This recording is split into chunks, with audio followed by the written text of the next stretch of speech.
I'm going to start my devotion with something that's pretty unusual for a devotion. I'm going to sing to you. I'm going to sing something to you that you would never dream being sung to you during a devotion. Are you ready?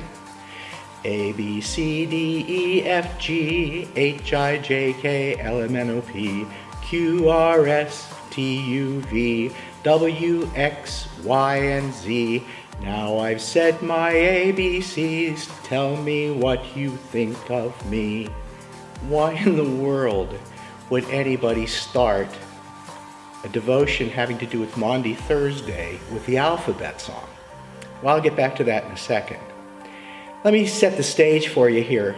This is maybe the most poignant moment in the life of Jesus and the disciples together. They're in the upper room. Think of all the things that have taken place.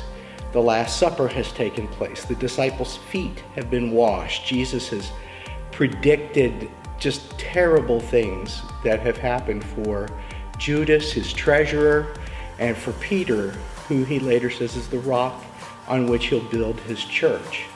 He has reaffirmed that he is the Son of God. He has prayed for the disciples, for the church. He's prayed that God is glorified by what is about to happen. He's really done an awful lot in just a few hours. And it's kind of mind-blowing. And I imagine that there have been hundreds and hundreds of sermons delivered over the years where people talk about what Jesus was going through and what he was anticipating, or what the disciples were thinking about and how confused they must have been. And remember, right after this takes place, Jesus takes the disciples out to Gethsemane, where he prays and he asks God, if you can take this cup from me, please do it, if it's your will. But of course that doesn't happen. And what's about to happen to him is he's about to be arrested.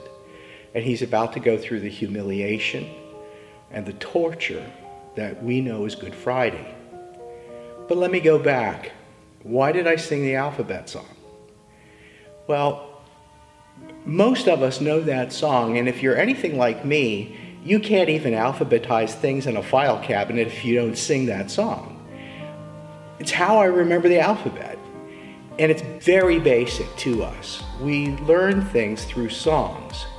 So what does that have to do with Maundy Thursday? Well, it has a lot to do with it, because if you look carefully at the text, you will read in Matthew 26, I think it's verse 30, where Jesus tells all of his disciples that it's time to sing a hymn. And they sing a hymn, and after that they go up to the Mount of Olives. Well, what did he sing? Jesus probably sang a song, and because this was an ordinary event in the life of all Jews, this Passover meal that was taking place, it was prescribed. It was something that they all knew, just like the alphabet song. They knew what they were singing. Why do you sing? Why do you sing a hymn in church? Because when you sing your faith, it sticks. It stays in your mind, just like the alphabet song does. And so, as you're going through these devotions, and even though we're not always going to be together during Holy Week, well, in fact, we probably won't be together at all, try to remember that the songs and the hymns that you are hearing need to be sung, because singing your faith is one of the basic ways that it sticks in your mind. We have to help our kids with this. We have to help them learn the songs that we pass down through generations, because it's a way for them to understand who they are as a Christian. Jesus did it on the most poignant night of his life.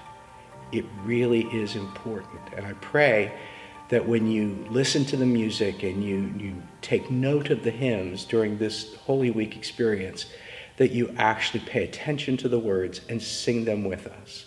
Thank you.